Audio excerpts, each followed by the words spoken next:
Birodar, agar Alloh subhanahu va taolo sizga bergan bu umr qadr qiymatsizli bo'lsa, bemalol yuravering. Xotirjam yuravering. Namoz o'qimang.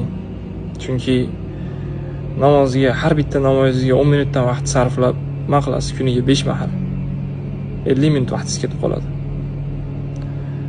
O'zingiz ustingizda ishlamang. Mashq qilmang, sportga chiqmang.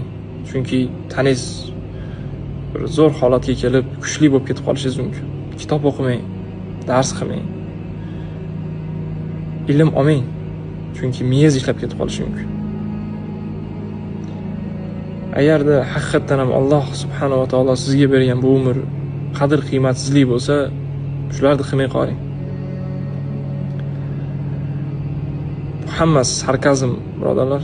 Agar tushungan tushunadi. Yana men to'g'ri yo'lda yuribman ekan deb shunaqa qilib yuravermanglar. Bo'ldi endi. Sal ko'zimizni ochishimiz kerak.